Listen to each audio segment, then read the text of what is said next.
Subscribe to Politico Money on Apple Podcasts here. Subscribe via Stitcher here. New York, one of President Donald Trump's top outside economic advisors says the individual side of the GOP tax plan never should have happened and threatens to hurt a lot of different people.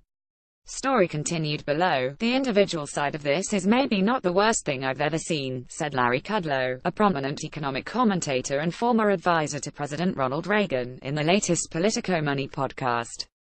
But when you end the state and local deduction, because rates are still relatively high, you are going to hurt a lot of different people. So the internal logic was not good and this is not a true tax reform bill. Kudlow, who helped design the corporate tax cuts that are the centerpiece of the GOP effort, said the rest of the bill will lift growth and fatten paychecks even if it means higher short-term deficits. The sickest part of our tax system is the business side because of international competitive reasons and because of America's prohibitively high tax rates, he said. Profits have been coming in rather well over the last 10 years. But the money is going offshore and that's really hurt not only investment, it's also hurt wages. Kudlow said he believes the corporate side of the tax plan can raise the U.S. growth rate to 3 or 4% even though many budget models suggest the growth impact will be much lower.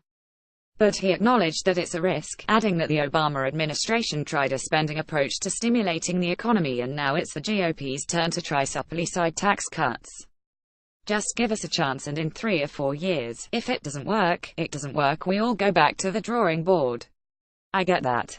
But it's our turn, he said. Kudlow in the interview also spoke of his own transformation, from being a Democrat who opposed the Vietnam War and campaigned alongside Bill Clinton in a 1970 Senate race, into one of the high priests of the view that slashing tax rates is the best way to spur growth.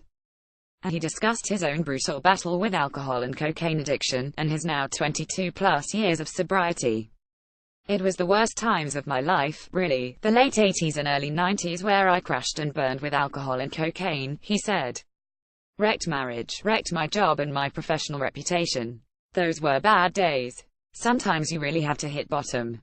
Kudlow got sober in Minnesota and returned to a life very different from the hard-charging style when he was a top economist at Bear Stearns and other Wall Street firms.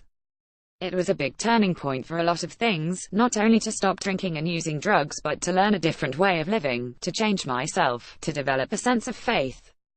I like to joke around that I'm a retired master of the universe. That model didn't really work for me.